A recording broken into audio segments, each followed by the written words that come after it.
சூப்பர்ரா கிரணே சூப்பர்ரா. ஏமிரா விடு, எவ்வளோ நேரம் தான் அவுட் ஆகாம அவனை ஆடுவான். அவனை அவுட் ஆக சொல்லு. இதுக்கு நீ போய் அவுட் ஆகிறதுக்கா? அவன் ஒழுங்காக தானே ஆடுனுக்கிறான். அவனை வெளியே வந்துட்டா அப்புறம் டீம் தோத்துரும். నాకు தெரியுது, நான் ஆடுவேன். நீ குஸ்ட்டு வேணா ஆடினா, கிரிக்கெட் ஆடணும்னு ஆசைப்படாத. அப்போ காசு கொடு, குடிச்சிட்டு ஆடுறேன். இதான் உன் பிளானா? கம்முன்னு நான் கடுப்பில் இருக்கிறேன். ஏற்கனவே 500 ரூபா தோத்துட்டு உட்காந்துக்கிறோம். ஏய் அவுட்டு, அவுட் ஆயிட்டான் பார்த்தல. இப்ப பாரு 6 4 அடிக்கிறேன். அண்ணா தேவலாம் விளையாடுகாதடா போடா. போடா குட்டப்பா. ஏய் ராவா பாறா. ஏய் கீழ வெளிய வாடா. ஏய் எல்லாம் 6 நில்லுங்கடா. பால் போகுது. ஏய் கேட்றா கேட்றா. அதே பால் அதே பால். ஸ்லோ பால் போடு. ஏய் கொஞ்சம் தள்ளி நின்றா.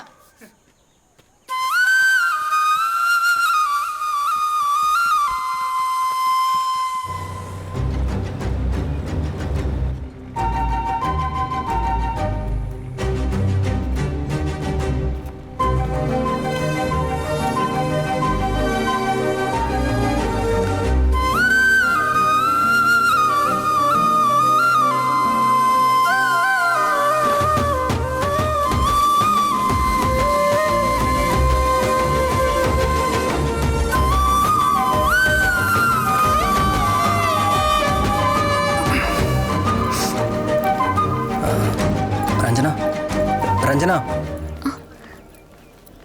நாங்க கிளாஸுக்கு போறோம். இது வாங்கிக்கிறியா? என்னது? ஒரு தடவை இல்லை, இதில் ஒரு விஷயம் இருக்கு. ஒரு தடவை பிரித்து பாரு. எதுக்கு? அது இல்லை, நான் கிளாஸ்க்கு போகணும். சொல்ல தெரியல.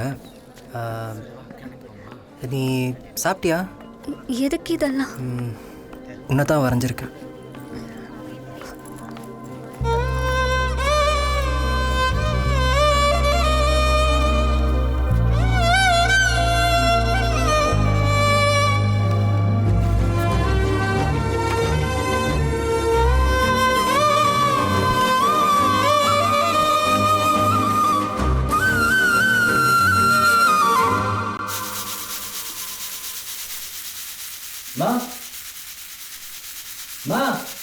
பின்னாடி தாண்டா இருக்கேன், இங்க வா.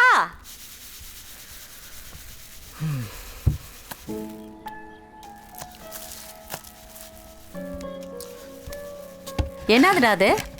அந்த பொண்ணுக்கு தானே? என்ன நைனா, பிடிக்கலன்னு சொல்லிட்டாளா? ஒன்றுமே சொல்லாமல் கோவப்பட்டு போயிட்டா. வருத்தப்படாத நைனா, அப்புறம் அம்மாவும் வருத்தப்படுவேன். உனக்கு அந்த பொண்ணை பிடிச்சிருச்சு, அதனால நீ உடனே சொல்லிட்ட. ஆனா அந்த பொண்ணுக்கு அப்படி இல்லைல்ல.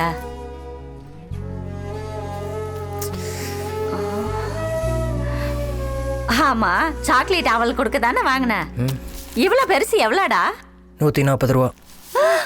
அம்மாடி, 140 ரூபாயா?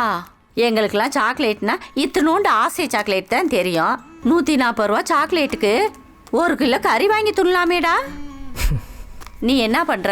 அடுத்த தடவை அந்த பொண்ணுக்கு ஒன்றும் சாக்லேட்லாம் வேணாம், 1 கிலோ கறி வாங்கி கொடுத்துரு. மோ, லவ் சொல்லணும்னா சாக்லேட் தான் கொடுக்கணும். 140 ரூபா சாக்லேட்டுன்னு சொல்ற. அம்மா கொஞ்சம் கூட சாப்பிட்டு பார்க்குறேன். உனக்கு இல்லாததா? கொடுத்துட்டா போச்சு. இப்படியே சிரிச்சுக்கிட்டே இருடா. ஃப்ரெண்ட்ஸ் வந்தாங்களா? எங்க போயிருப்பாங்க? எம்மா நேரமா ஆச்சுமா அதை சாப்பிட்டு முடிக்க. என் புருஷன் தான் அதை சாப்பிட்டுச்சு. என் பிள்ளைக்கு நாங்கன்னா உசுறு. அந்த சாக்லேட் எவ்வளவு தெரியுமா? 140 ரூபா. சாக்லேட்டுக்குது. என்ன சாக்லேட் அது? அது என்ன சாக்லேட்டோ? என் புருஷன் கூட தான் பால்கோவா வாங்கி கொடுக்குது. ஒரு எல்லாம் சொல்லிட்டாமா தெரியுற. எங்களுக்கு கொடுக்காம பகுமானமா பால்கோவா நீ மட்டும் துண்றியா? நேத்து உன் பையன் சாக்லேட் வாங்கி கொடுத்தானே, அதை பத்தி ஊரெல்லாம் ஒரே பேச்சா இருக்கு. இவ்வளவு பெரிய சாக்லேட்னே சாப்பிட்டேனே, என்ன டேஸ்ட் தெரியுமா? என் லைஃப்லயே நான் சாப்பிட்டது இல்லைண்ணே. சாக்லேட் 140 ரூபாய்டா. அதுக்கு பதில் ஒரு குவார்டர் வாங்கி குடிச்சிருக்கலாம்ல. அண்ணே, இவ்வளவு பேர் சாக்லேட் வாங்கி கொடுத்து ஒரு குவார்டர் வாங்கி தர மாட்டானா? அண்ணன் கிட்ட காசை வாங்கிக்கோ. என்ன அதிர்ஷ்டக்காரன்டா, சின்ன விஷயத்துக்கு போய் இவ்வளவு பெருசா பேசிக்கிறீங்க. டேய், விஷயம் சின்னதாக இருந்தாலும் அவன் பையன் மேலே எவ்வளோ உயிரை வச்சிருக்கான் பார்த்தியா, அதாண்டா குடும்பஸ்தன்.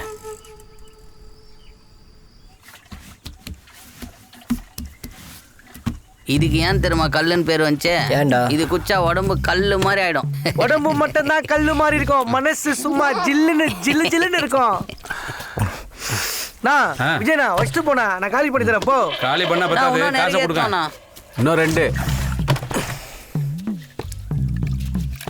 மச்சான் காலையில் 2 ஜக்கு கல்லை குடிச்சிட்டு டிப்பனை சாப்பிட்டு வீட்டில் போய் தூங்கணும்னு வச்சுக்க, அப்படி ஒரு தூக்கம் வரும். மச்சான் கல்லு தாகினாக்கா பிராந்தி தாகச்சாரா? இவன் வேற தாகச்சாரா 9 தரேன்னு குட்ரா கம்முன்னு. குடியை பற்றியே பேசிகிட்டு இருக்கப்பா இருந்தாலும். நீ மட்டும் என்ன பண்ணிருக்க? குடிச்சிட்டு தானே இருக்க. ராகவா నువ్వు రంజనాకి తీసి ఇచ్చిన அந்த சாக்லேட் குறிஞ்சி చెప్పురా చెప్పు. கேட்கறால செப்புடா. போய் சொல்லுவான் பாரு. இப்போ மச்சான் அம்மாவும் பொண்ணும் சூப்பர்ல. அப்போ பொண்ணு சூப்பர், அம்மா ஆப்பரா. இதுக்கப்புறம் ரஞ்சனாக்கு மரியாதை கொடு. மரியாதையா? ஹேய், யாரா இவன்? அவங்க அம்மாவும் பொண்ணையும் பார்த்துருக்கீங்கல்ல? டேய் உனக்கு போதை ஓவர் ஆயிடுச்சு, கம்முன்னு இரு. பார்த்துருக்கீங்கல்ல, நம்ம ஊர் ஆம்பளைங்களுக்கே அவங்க கண்ணுக்கு ஒரு சந்தோஷம் கொடுக்க வந்தாங்க மாமா. அந்த சூப்பர்.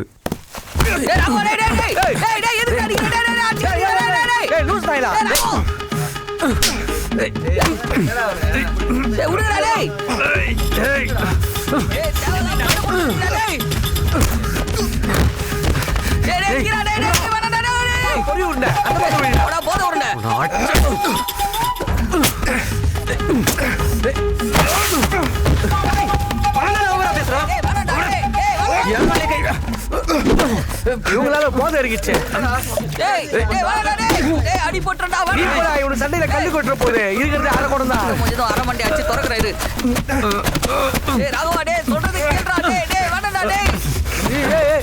திருட்டு கூட ஓடுறா ஓசி குடி.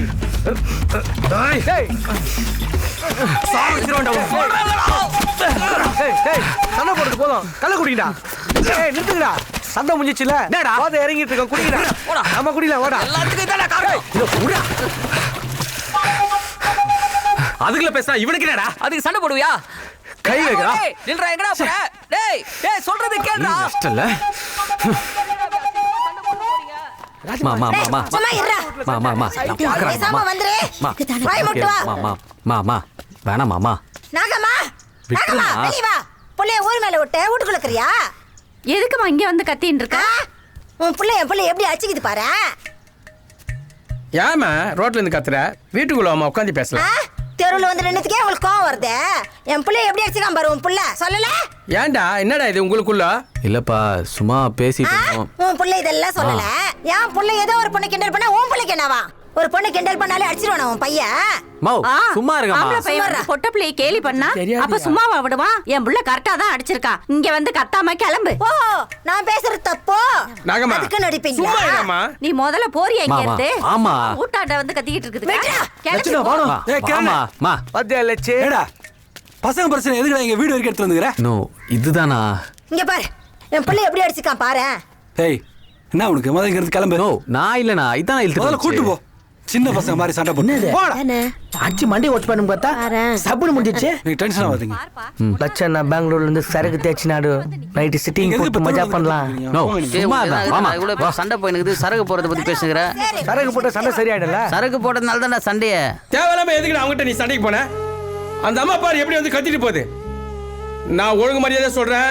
லட்சு கூட சேர்ந்து பெங்களூர் போறதுக்கு வழியை பாரு. நீ ஊருக்குள்ள இருந்து கண்டபடி சண்டை வச்சுதான் இருப்ப. ஐயா இவனை அனுப்பிச்சு விட்டு இங்க நம்ம என்ன பண்ண போறோமா? ஏய் இவன் ஒருத்தடி. ஏண்டி வயசு பையன் வெளியூர்ல சம்பாதிச்சதான் ஊருக்குள்ள 4 பேர் இவனை மதிப்பாங்க தெரியுமா உனக்கு? என்ன போற? அவன் இங்க இருந்தா உண்மையில முன்னேற முடியாது. நம்ம அமர எடுத்துக்க 15 வருஷம் வீட்டில இருந்துட்டு வந்து நல்லா சம்பாதிச்சு வந்து சொந்தமா வீடு கட்டிருக்காரு. வெளியூர்ல போய் சம்பாதிச்சு வந்தாதான் நம்ம ஊர்ல கௌரவமா வாழ முடியும். அவன் இங்க வேணாம், பெங்களூருக்கு வேலைக்கு போட்டோம். இன்னும் வேண்டாம், அவன் இங்கே இருந்துட்டு போறான். அவன் எத்தனை வருஷமா 8000 ரூபாய் வேலை செய்வான். நானும் எத்தனை வருஷமா உழைச்சு போறேன். ஆமா பெருசா உழைச்சு கொட்டிட்ட. ஏண்டி எல்லாம் ஃபீச்சருக்காக தான் நீ சொல்ற.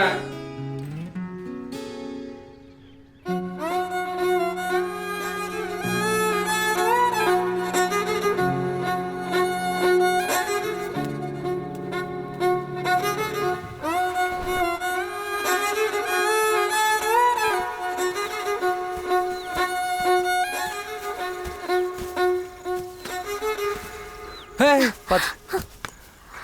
ஓகேவா?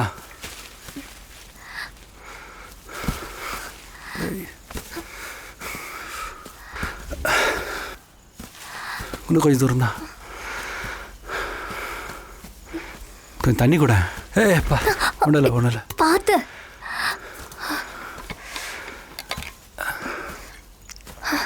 ரொம்ப தூரமா? அவன் என் கூட பெங்களூர் வந்துடுறான் தான் சொல்லிட்டு இருந்தான். அவன் என் கூட வந்திருந்தானா அந்த ரஞ்சனா மேலே இருந்த லவ் கொஞ்சம் கொஞ்சமாக குறைஞ்சிருக்கும். ஏன் நீங்கள் மட்டும்தான் லவ் பண்ணி கல்யாணம் பண்ணணுமா? ராகவ ரஞ்சனாவை லவ் பண்ணக்கூடாதா? அவன் லவ் ஊரில் யாரையும் தூங்க விடல.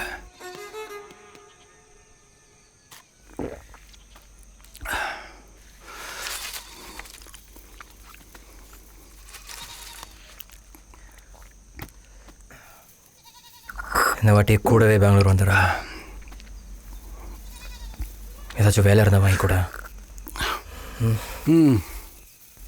எடுத்த உடனே ஒரு 10,000 to 15,000 வேலை கிடச்சிரும். அப்படியே ஒரு 2 வருஷம் இருந்தேன்னு வச்சுக்கேன், அந்த எக்ஸ்பீரியன்ஸை வச்சு ஒரு 25,000 to 45,000 வரைக்கும் சேலரி வாங்கிடலாம். லைஃப் ஸ்டைலே மாறிடும். அப்புறம் அந்த ஊரே உனக்கு சொந்த ஊராயிடும். நான் ஒரு 76,000 சம்பளம் வாங்குறேன். வேலை முடிச்சுட்டு வீட்டுக்கு வந்தேன்னு வையேன், தண்ணி எடுத்து தரது கூட ஆள் இருக்க மாட்டாங்க. அதுவே நீ வேலை முடிச்சுட்டு வீட்டுக்கு வந்தேன்னு வச்சுக்கோ, உங்கள் அம்மா டீ போட்டு எடுத்துகிட்டு வந்து உங்கள் கையில் கொடுப்பாங்க. ஒவ்வொரு வேலையும் உனக்கு டிஃபன் வேணுமா சாப்பாடு வேணுமான்னு கேட்டு கேட்டு சமைச்சு கொடுத்து உனக்கு பசினா என்னன்னே தெரியாமல் பார்த்துப்பாங்க. ஏதாவது ஒரு பிரச்சனைன்னு வச்சுக்கேன், ஃப்ரெண்ட்ஸு ஃபேமிலி இல்லை ஊரில் யாரோ ஒருத்தர் பார்க்குறதுக்கோ பேசுகிறதுக்கோ இருப்பாங்க. அங்கே அப்படிலாம் இல்லை, எல்லாமே தனியாக தான். நமக்கு நம்மளே சிரிச்சுக்கணும், நம்மளே அழுதுக்கணும். எது நடந்தாலும் எவ்வளோ சம்பளம் வாங்கினாலும் வெளியூர்னு போயிட்டா தனியால் தான். ஊரில் எல்லாரும் பெருமையாக சொல்லுவாங்க, புள்ள பெங்களூரில் வேலை செய்கிறான், மெட்ராஸில் வேலை செய்கிறான், ஹைதராபாத்தில் இருக்கான், சவுதியில் இருக்கான், துபாயில் இருக்கான். ஆனால் அங்கெல்லாம் நாங்கள் சந்தோஷமாக இருக்குமான்னு யாருக்குமே தெரியாது. இந்த பர்றா, என்ன நடந்தாலும் நம்ம ஊர், நம்ம வீடு, நம்ம ஜனங்களோட வாழ்கிற வாழ்க்கை இருக்குதுல்ல, அது வரவே வராது. அதில் இருக்கிற சந்தோஷம் வேறு எங்கேயுமே கிடைக்காது.